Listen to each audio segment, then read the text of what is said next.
नमस्ते बच्चों। आज हम इस वीडियो में मैं उद्घोषक इस पाठ के उत्तरार्ध के बारे में चर्चा करेंगे। अब अगली कड़ी है सूत्र संचालन करते समय स्मरण रखने वाली बातें। यानी जो सूत्र संचालन करने वाला व्यक्ति है उसके स्मरण में अक्सर यह रहना चाहिए है कि सूत्र संचालक और सेतु कार्य इसका बहुत ही अटूट नाता है। यानी कि सूत्र संचालक और पूरा माहौल या श्रोता उसके बीच की कड़ी जो है वह है सूत्र संचालक। यानी वो सेतु का काम करता है। वक्ता और श्रोताओं के बीच का कार्य यानी सेतु कार्य, उन्हें जुड़ाने का कार्य सूत्र संचालक करता है। यह अक्सर सूत्र संचालक के स्मरण में रहना चाहिए। दूसरी स्मरण रखने वाली बात, सूत्र संचालन करते समय सूत्र संचालन में रोचकता चाहिए। यानी खुद सूत्र संचालक को उसमें रुचि होनी चाहिए, रंजकता चाहिए। रंजकता यानी मनोरंजन, दूसरों का मनोरंजन या श्रोताओं का मनोरंजन किस तरह हो, इसका भी स्मरण सूत्र संचालक को होना चाहिए। सूत्र संचालन करते समय विविध प्रसंगों का उल्लेख करना आवश्यक होता है। यानी विषय के अनुसार प्रसंगों का उल्लेख सहजता से सूत्र संचालक को करना होता है और यह बड़ी खूबी है। सहजता के साथ प्रसंगों का उल्लेख करना यह कौशल है और उस कौशल को आत्मसात करना या स्मरण में रखना यह सूत्र संचालक का स्मरण रखने वाली बात है। कार्यक्रम में निखार लाना, जो भी कार्यक्रम का सूत्र संचालक कर रहा है उस कार्यक्रम में निखार लाना यानी सौंदर्य बढ़ाना। कौन सा भी कार्यक्रम हो उसका सौंदर्य बढ़ाने का कार्य सिर्फ और सिर्फ सूत्र संचालक ही करता है और यह बात सूत्र संचालक के स्मरण में अक्सर रहनी चाहिए। कार्यक्रम के अनुसार भाषा शैली होनी चाहिए। देखिएगा, हम एकाध सांस्कृतिक कार्यक्रमों का सूत्र संचालन कर रहे हैं या एकाध उद्घोषक सांस्कृतिक कार्यक्रमों का सूत्र संचालन कर रहा है, तो उस कार्यक्रम के अनुसार भाषा शैली होनी चाहिए। उदाहरणार्थ के देखते हैं हम, गीतों अथवा मुशायरों का कार्यक्रम हो तो भाषा भावपूर्ण तथा सरल होनी चाहिए। व्याख्यान का कार्यक्रम हो, जैसे कि वैचारिक व्याख्यान होते हैं या शासकीय कार्यक्रमों का सूत्र संचालन होता है या राजकीय कार्यक्रमों का सूत्र संचालन जब होता है उस वक्त भाषा में सटीक शब्दों का प्रयोग आवश्यक है। साथ ही साथ वहाँ पर संदर्भ देकर व्याख्यान में निखार लाना चाहिए और यह काम सिर्फ सूत्र संचालक ही कर सकता है और उसके स्मरण में यह रहना चाहिए कि किस तरह का यह समारोह है और समारोह के अनुसार भाषा शैली होनी चाहिए। अगला मुद्दा है श्रोताओं के अनुसार भाषा का प्रयोग। अक्सर हम देखते हैं हमारे सामने जो श्रोता होते हैं, कई को एकाध कार्यक्रम एकाध ग्राम में हो रहा है, तो ग्रामीण बोली भाषा का इस्तेमाल वहाँ के वातावरण के अनुसार, वहाँ के प्रकृति के अनुसार भाषा का इस्तेमाल होना चाहिए। अगर वही कार्यक्रम कोई शहरी या नगर के लोग सुन रहे हैं, तो उन नगर के लोगों के अनुसार भाषा का इस्तेमाल होना चाहिए। यानी श्रोता जिस प्रकार है और उसी के अनुसार भाषा का इस्तेमाल होना चाहिए। श्रोताओं के अनुसार भाषा का प्रयोग होना आवश्यक है। यह हो गई स्मरण रखने वाली बातें। यानी कि सूत्र संचालन करते समय सूत्र संचालक को यह 5 महत्वपूर्ण बातें अक्सर स्मरण में रखकर सूत्र संचालन करना चाहिए, तभी वह सूत्र संचालन सफल हो जाता है। अगला मुद्दा है, जो सूत्र संचालन करता है उसे हम सूत्र संचालक कहते हैं। अब सूत्र संचालक के भी कुछ महत्वपूर्ण गुण होते हैं और वे महत्वपूर्ण गुण उनके पास होने आवश्यक है, साथ ही साथ अनिवार्य भी है। एक जमाना था कि सूत्र संचालन को इतना महत्व नहीं रखता था, लेकिन आज के तकनीकी युग में यह एक व्यवसाय हो गया है और व्यवसाय के अनुसार अगर हम देखेंगे तो सूत्र संचालक के पास कुछ आवश्यक गुण है या कुछ महत्वपूर्ण गुण होने आवश्यक होते हैं, अनिवार्य होते हैं। कौन से है वह गुण?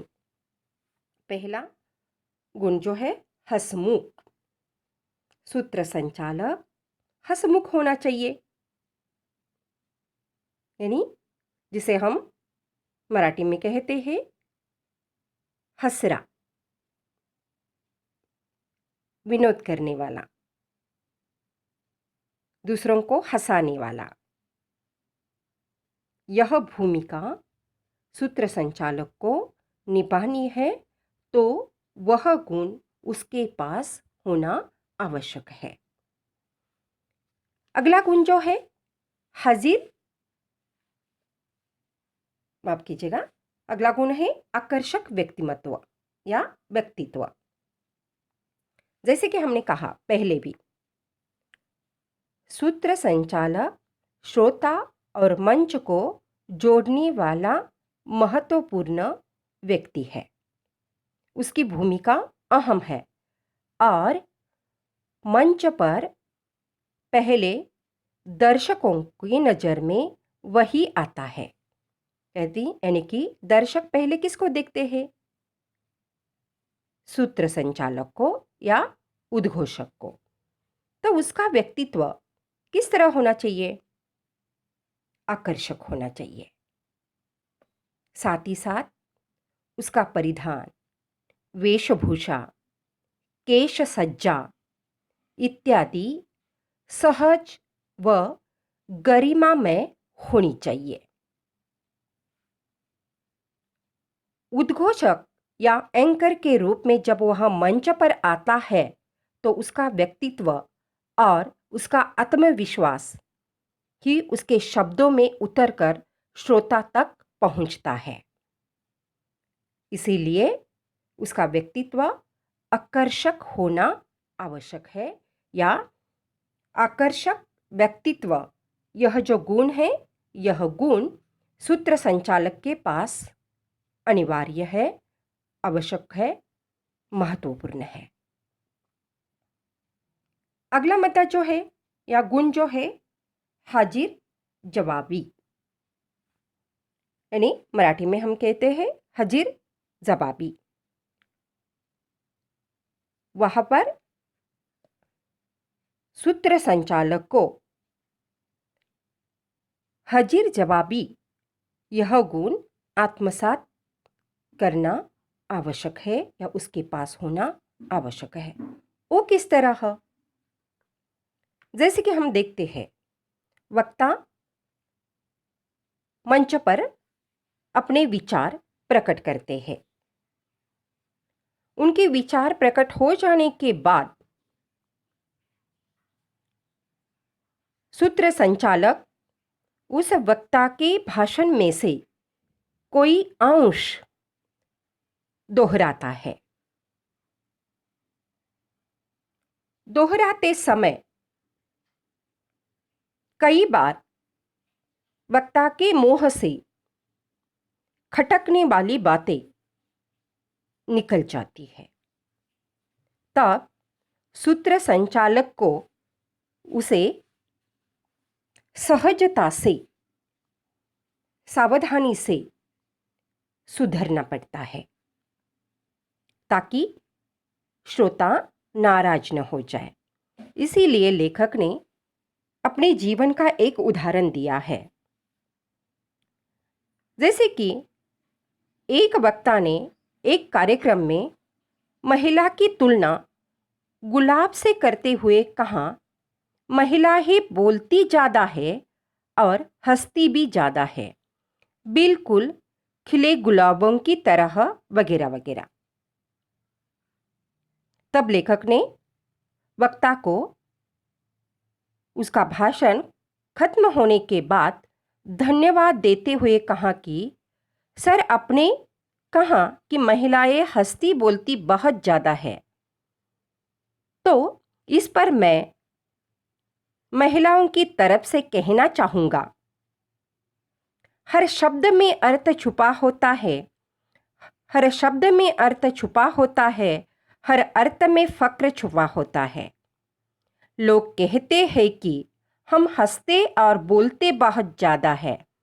लोग कहते हैं कि हम हंसते और बोलते बहुत ज़्यादा है, पर ज़्यादा हंसने वालों के दिल में भी दर्द छुपा होता है। लेकिन कहते हैं, मेरे इस बात पर इतनी तालियां बजी कि बस महिलाएं तो मेरी प्रशंसक हो गई।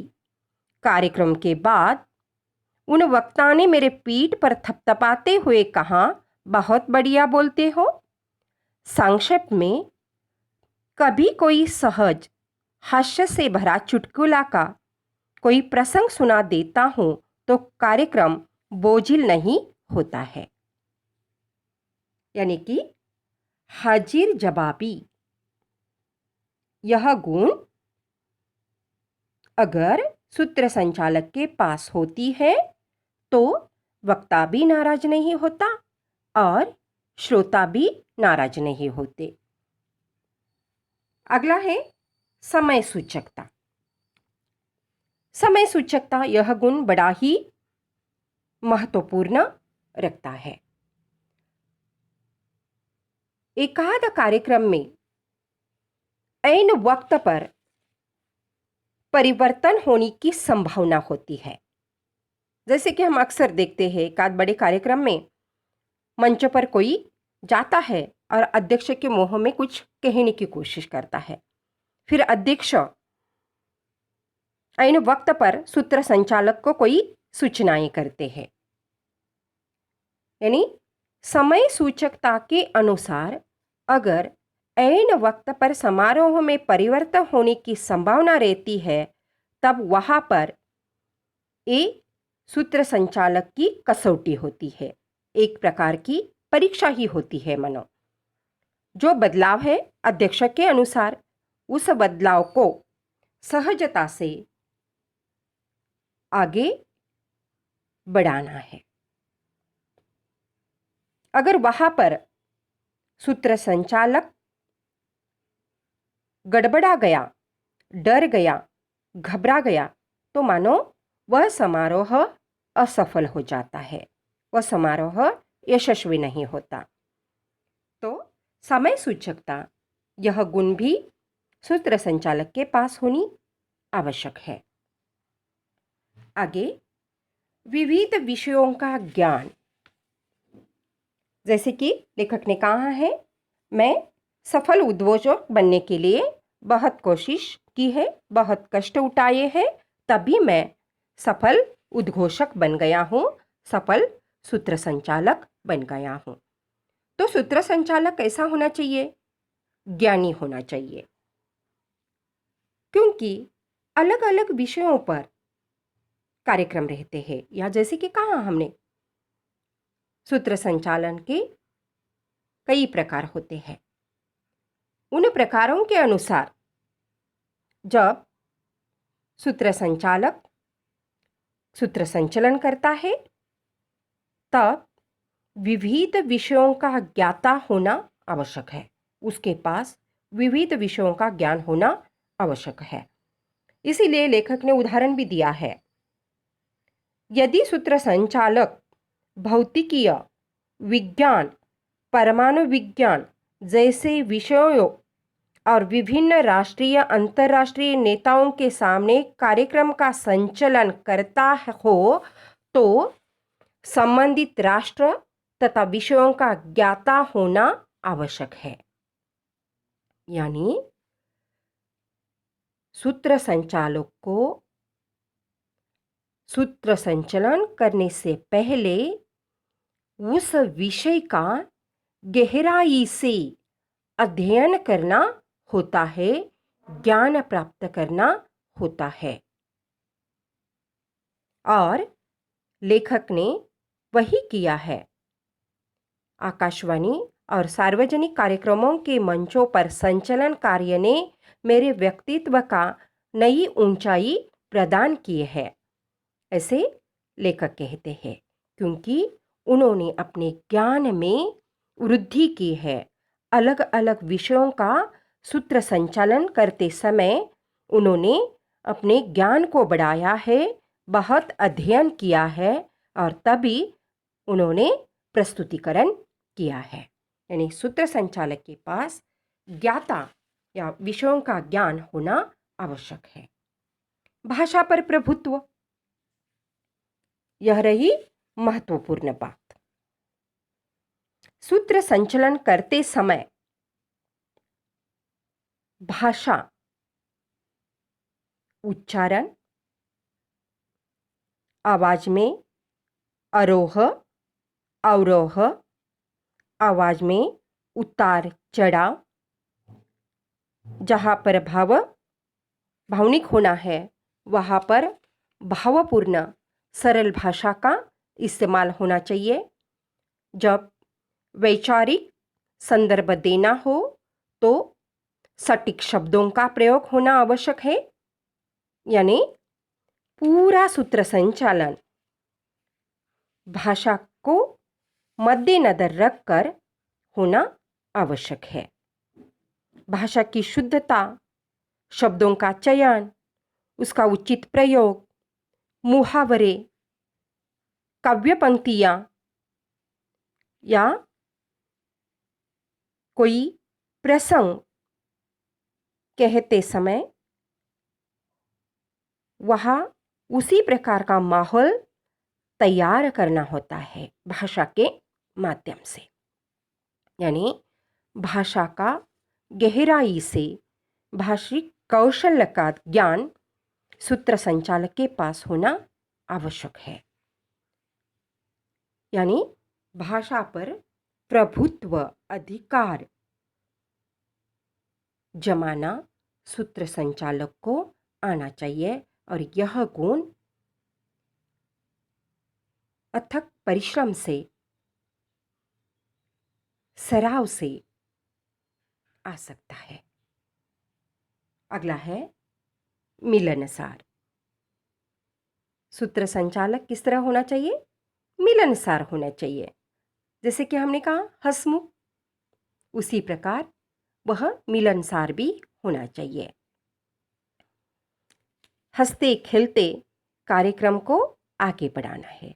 अगर उसके ही चेहरे पर 12 बज गए तो श्रोता क्या आनंद लेंगे समारोह का? बिल्कुल भी नहीं। तो वह हंसमुख होना चाहिए, मिलनसार होना चाहिए। श्रोताओं को भी वह बोझिल न करने वाला चाहिए। वक्ता के भाषण खत्म होने के बाद वक्ता की भी सराहना करने वाला चाहिए। हंसते खेलते माहौल में सूत्र संचालन अगर वह करेगा, अगर उसके पास जिज्ञासा होगी, शेर व शायरी का इस्तेमाल करेगा, कवियों की कविताओं का अंश का प्रयोग करेंगे, या जो श्रोता बैठे हैं उसकी सहजता से सराहना करने वाला होना चाहिए। और यह गुण अगर मिलनसार गुण अगर सूत्र संचालक के पास होता है तभी वह अच्छाई से पेश आकर अपना कार्यक्रम जो है, अपने कार्यक्रम को सफलता की ओर ले जाता है। यह हो गए सूत्र संचालक के महत्वपूर्ण गुण या एक गुण उनके पास आवश्यक है, अनिवार्य है। अगला है सूत्र संचालन के कुछ चरण होते हैं, कुछ बिंदु होते हैं। यानी सूत्र संचालन करते समय यह चरण, ये बिंदु महत्वपूर्ण है। कौन से है ये बिंदु? श्रोतागण वंदन, स्वयं का परिचय और स्वागत। देखिएगा, हम अक्सर बहुत सारे कार्यक्रम हमने देखे हैं और कार्यक्रम की शुरुआत किस तरह होती है? जैसे कि हम कहते हैं सुस्वागतम सुस्वागतम। इस समारोह में उपस्थित सब श्रोतागण का स्वागत और उन्हें वंदन। जाते जाते सहजता से सूत्र संचालक खुद का परिचय दे देता है, जैसे कि मैं हूँ, आपके स्वागत के लिए इस सूत्र संचालक को संभाल रहा हूँ, फलाने फलाने, यानी अमुक अमुक। इस तरह इस बिंदु महत्वपूर्ण है। फिर दूसरा है मंच पर उपस्थित महानुभावों का आदरपूर्वक सम्मान। जैसे कि हम देखते हैं पुष्पगुच्छ देकर क्या करते हैं, उपस्थित महानुभावों का, जो भी आदरणीय व्यक्ति मंच पर होती हैं, उन मंच पर बैठे हुए आदरणीय व्यक्तियों का आदरपूर्वक सम्मान किया जाता है। जैसे कि शॉल श्रीफल देकर या फूलों का गुलदस्ता देकर ऐसा स्वागत या सम्मान किया जाता है। सकारात्मक अभिप्राय, यानी कि वक्ता बोलते हैं या दीप प्रज्वलन होता है तब अभिप्राय दिया जाता है। यह अभिप्राय सहजता से देना चाहिए। मंचीय व्यक्ति को बार बार अपनी सहज सुंदर भाषा से अभिप्राय देना भूलना नहीं चाहिए। यह भी एक महत्वपूर्ण चरण है।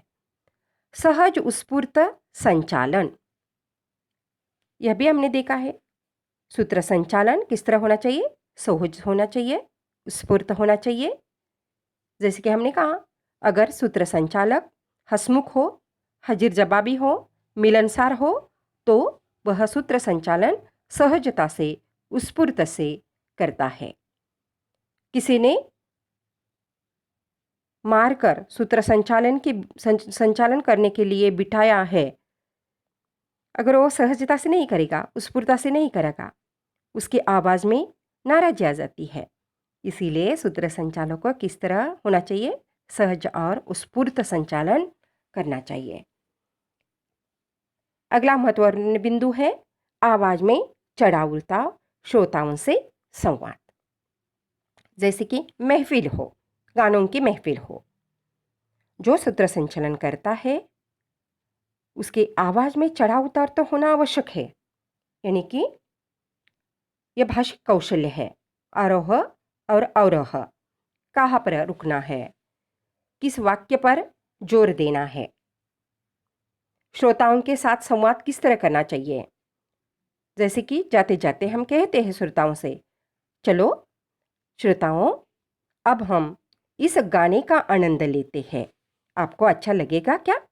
यानी कि श्रोताओं के साथ सूत्र संचालक को संवाद करना आना चाहिए और यह भी एक कला है।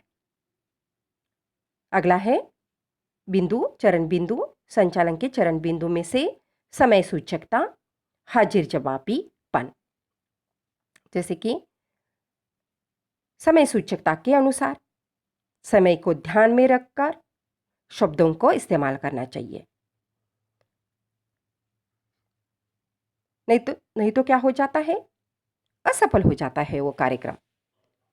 एकाध व्याख्यान, वैचारिक व्याख्यान हो तो वहाँ पर हंसी मजाक अच्छी नहीं लगती। यानी समय के अनुसार, सूचकता के अनुसार शब्दों का इस्तेमाल होना आवश्यक है।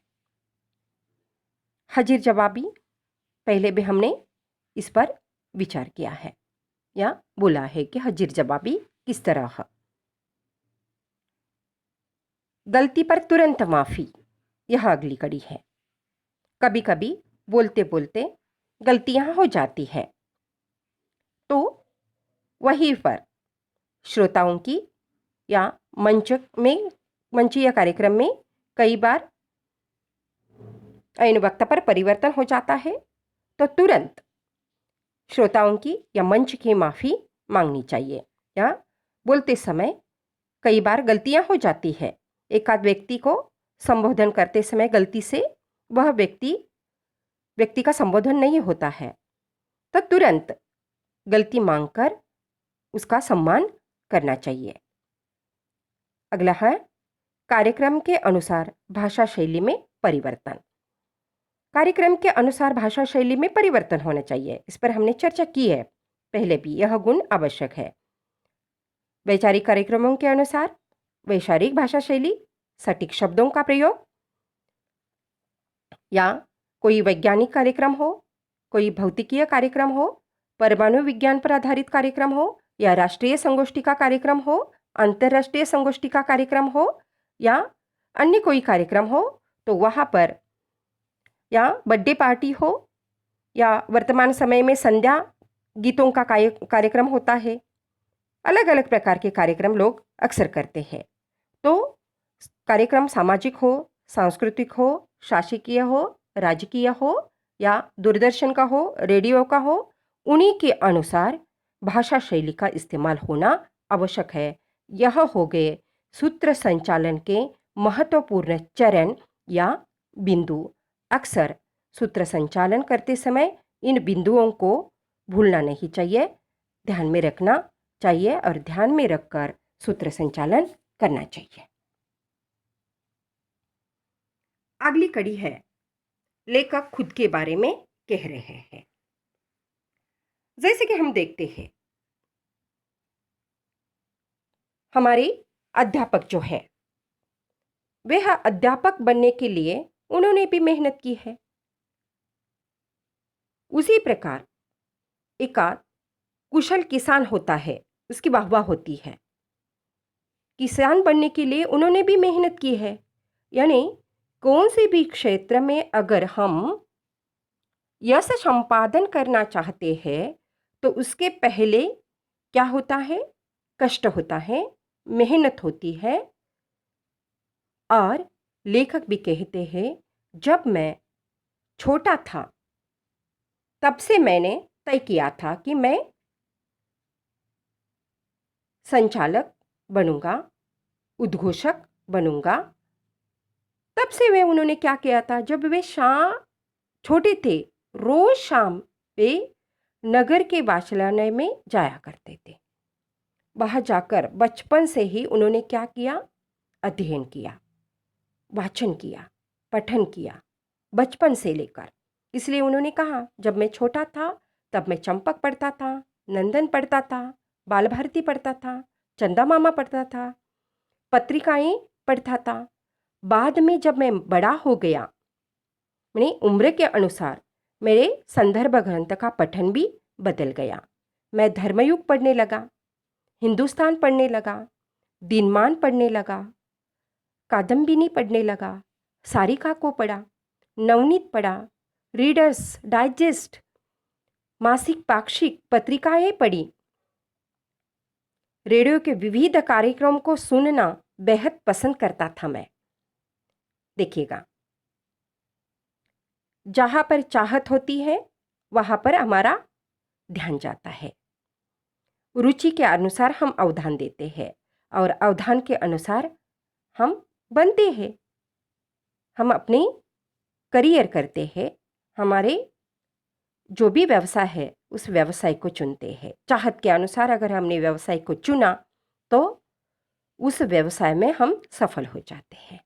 लेखक कहते हैं कि मैं बचपन में रेडियो को सुनता था, रेडियो को कार्यक्रमों को सुनना मुझे बेहद अच्छा लगता था।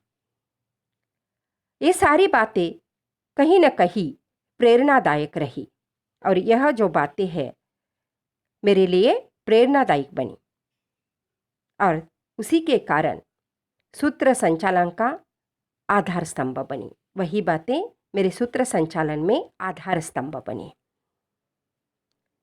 आगे लेखक कहते हैं कि कई सारे संदर्भ ग्रंथों को, समाचार पत्रों को पढ़कर, कार्यक्रमों, रेडियो के कार्यक्रमों को सुनकर उन्हीं से मैंने प्रेरणा ली। देखिएगा, मराठी में एक म्हण है, कहावत है, वाचाल तर वाचाल। यानी वाचन या कौशल आत्मसात करना चाहिए। वाचन से, पठन से ज्ञान में वृद्धि होती है। यह हमें प्रेरणा देती है, अपना करियर बनाती है। हमारे व्यवसाय के लिए ये बातें प्रेरणादायी होती है और लेखक ने भी यही कहा है कि ये बातें मेरे लिए प्रेरणादायक बनी। आगे लेखक कहते हैं, बहुत महत्वपूर्ण बात है खुद के बारे में, क्योंकि यह आत्मकथा है। मैं उद्घोषक, मंच संचालक की भूमिका पूरी निष्ठा से निभाता रहा हूं। 29 साल तक लेखक ने आकाशवाणी मुंबई पर कार्य किया है और श्रोताओं ने मुझे स्नेह दिया है, प्यार दिया है। यश और समृद्धि के शिखर पर जा चाहूं मैं, वह श्रोताओं के कारण। श्रोता ने मुझे कुछ उपाधियां दी है। किंग ऑफ वॉइस यानी आवाज का राजा, संस्कृति शिरोमणि, अखिल आकाशवाणी जैसे अनेक पुरस्कारों से सम्मानित किया गया हूं। यानी इतने सारे पुरस्कार, इतना सारा स्नेह लोगों ने उद्घोषक के रूप में लेखक ने कार्य करने के बाद लेखक को मिले हैं। और लेखक खुद के बारे में एक महत्वपूर्ण वाक्य बोलते हैं, मैंने भी विज्ञापन देखकर रेडियो उद्घोषक पद के हेतु आवेदन किया था। यानी यह नौकरी पाने के लिए मैंने न्यूज़पेपर में देखा और आवेदन किया। आवेदन करना, अर्जी करना। 29 वर्ष तक मैंने वहां अपनी सेवाएं प्रदान की। वह नौकरी मुझे मिल गई और 29 साल तक मैंने आकाशवाणी की निष्ठा से सेवा की। इसका मुझे गर्व है।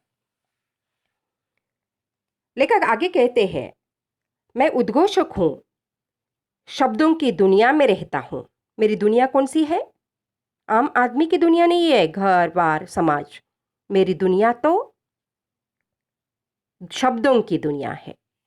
शब्द ही मेरी संपत्ति है।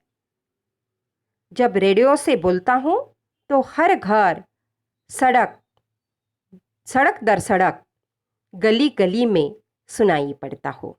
कितना खूब वाक्य है, देखिएगा। मैं रहता हूँ शब्दों की दुनिया में। जब मैं रेडियो पर बोलता हूँ, सब लोग उनके घरों में होते हैं, कई लोग रास्ते पर होते हैं, गली-गली में होते हैं, जहाँ भी होते हैं लोग, वहाँ मुझे सुनते हैं, मेरी आवाज़ को सुनते हैं। तब मेरी कोई सूरत नहीं होती। लेखक कहते हैं, जब मैं रेडियो से बोलता हूँ तब वहाँ पर मुझे कोई देखने वाला नहीं होता, सिर्फ सुनने वाले होते हैं। मेरा कोई चेहरा नहीं होता, लेकिन मैं हवा की पालकी में सवार दूर गाँव तक पहुँच जाता हूँ। यानी कि मैं कहाँ पर सवार होता हूँ? हवाओं की पालकी में सवार होकर, एक जगह कर बोलकर मैं हवा की पालकी में सवार होकर हर गांव में, हर गली में, हर सड़क में, हर गली में सभी को, सभी के दिल में जाकर पहुंचता हूँ। जब मैं एंकर बन जाता हूँ, यानी लेखक कहते हैं कि जब मैं सूत्र संचालन करता हूँ, तब लोग मुझे देखते हैं, तब दर्शकों के दिल को छू लेता हूँ। तब मैं दर्शकों को खुश रखता हूँ, उनके दिल में जाकर बैठता हूँ, उन्हें खुश करता हूँ। आप मुझे आवाज़ के पर्दे पर देखते हैं, मैं उद्घोषक हूँ, मैं एंकर हूँ। यानी मुझे अपने कार्य पर, मुझे अपने काम पर, या मैं जो सेवाएं दे रहा हूँ उस पर मुझे गर्व है, फ़क्र है, मुझे अभिमान है, क्योंकि मैं उद्घोषक हूँ। आप मुझे आवाज़ के पर्दे पर देखते हैं, यानी मेरी जादुई आवाज़ मेरी संपत्ति है, मेरी पूंजी है। मैं आवाज़ की दुनिया में रहता हूँ, शब्दों की दुनिया में रहती हूँ। लोग मुझे सुनते हैं, चाहते हैं। लोगों ने मुझे पुरस्कार दिए हैं, मुझे सम्मानित किया है, और मुझे गर्व है, मैं उद्घोषक हूँ, मैं एंकर हूँ। यानी शुरुआत पाठ की मैं उद्घोषक से हुई, और पाठ का समारोह भी एंकर से, मैं एंकर हूँ, इस तरह से हुआ। बच्चों, अब हम देखते हैं लेखक के अनुसार रोजगार के अवसर किस तरह है हिंदी भाषा में।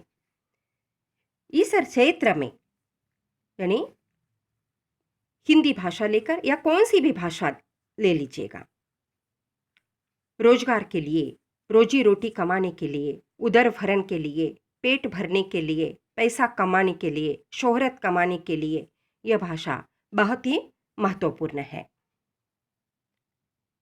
यह हमें नाम देती है, दाम देती है, यानी हम मशहूर भी हो जाते हैं और हमें दाम यानी पैसा भी मिलता है। मुझे भाषा का गहराई से अध्ययन करना पड़ा। लेखक कहते हैं कि मैंने भाषा का गहराई से अध्ययन किया। लोग भले ही कहे कि भाषा का अध्ययन क्यों करें, कई लोग कुत्सित नजरों से भाषा के छात्रों की ओर देखते हैं। ये क्या हमें रोजी रोटी दिलाएगी? भाषा का अध्ययन करके क्या मिलेगा? भाषा का अध्ययन करने के बाद बहुत कुछ मिलता है।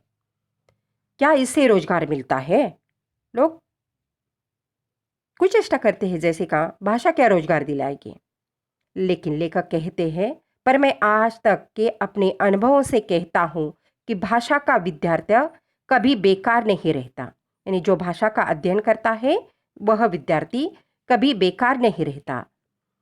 सूत्र संचालन में भाषा की महत्वपूर्ण भूमिका है। जो सूत्र संचालक करते हैं उसमें भाषा की ही महत्वपूर्ण भूमिका है। भाषा की शुद्धता, शब्दों का चयन, उनका उचित प्रयोग, किसी प्रख्यात साहित्यकार का व्यक्तित्व के कथन का उल्लेख कार्यक्रम को प्रभावशाली एवं हृदय स्पर्शी बना देता है। विभिन्न कार्यक्रमों के साथ आप रेडियो या टीवी के उद्घोषक के रूप में भी रोजगार पा सकते हैं। यानी भाषा का अध्ययन करने वाला विद्यार्थी कभी बेकार नहीं रहता, उनको नाम भी मिलता है और दाम भी मिलता है, अगर वो कोशिश करेगा तो। और भी सारी व्यवसाय कर सकता है। हिंदी में रोजगार की बहुत सारी संधियां हैं, अवसर है, मौका है। जैसे कि हमने 11वीं कक्षा में कहा था, हिंदी भाषा रोजगार का खजाना है। जैसे कि हम कई बच्चे लोक सेवा आयोग की परीक्षा देते हैं, आईएएस, आईपीएस होते हैं, राज्य सेवा आयोग की परीक्षा देते हैं, हिंदी के शिक्षक बन सकते हैं, हिंदी के अध्यापक बन सकते हैं, हिंदी के प्राध्यापक बन सकते हैं, विदेशों में जाकर अनुवादक बन सकते हैं, पत्रकारिता का काम कर सकते हैं, पत्र पत्रिकाओं का कार्यक्रम कर सकते हैं, समाचार वाचक यानी रेडियो पर, टीवी पर हम जो न्यूज़ देते हैं, समाचार देते हैं, वहाँ पर भी हमें नौकरी का अवसर है, संधि है। समाचार लेखन हम कर सकते हैं, हिंदी अधिकारी बन सकते हैं, हम लिपिक बन सकते हैं हिंदी के, हिंदी टंकक बन सकते हैं, हिंदी ब्लॉग लेखन कर सकते हैं, हिंदी सॉफ्टवेयर में काम कर सकते हैं, अनुवादक के रूप में कार्य कर सकते हैं, राजभाषा का सहायक बन सकते हैं, महाप्रबंधक राजभाषा के बन सकते हैं, हिंदी में कमेंट्री कर सकते हैं, रेडियो जॉकी में काम कर सकते हैं, समाचार संपादन कर सकते हैं, संपादक भी हम बन सकते हैं, संवाद लेखन कर सकते हैं, यानी कि फिल्म में जो संवाद लेखन होता है, फिल्मों का संवाद लेखन हम कर सकते हैं, मुद्रित शोधक कर सकते हैं, प्रिंट मीडिया में काम कर सकते हैं, इलेक्ट्रॉनिक मीडिया में भी हम काम कर सकते हैं, नाटक, एकांकिका हम लिख सकते हैं, फिल्मों में लेखन कर सकते हैं, धारावाही में हम कलाकार के रूप में काम कर सकते हैं, हिंदी फिल्मों में हम अभिनय कर सकते हैं। ढेर सारी नौकरी की या रोजगार की अवसर हमें हिंदी भाषा के जरिए मिल सकते हैं। इसे ध्यान में रखकर लेखक ने जो आत्मकथा के रूप में यह पाठ आपके सामने रखा है, हमारे पाठ्यक्रम में रखा है, बहुत ही प्रेरणादायी है। इसे प्रेरणा दे लेकर हम अपना करियर, अपना व्यक्तित्व बना सकते हैं, सफल रोजगार प्राप्त कर सकते हैं। धन्यवाद।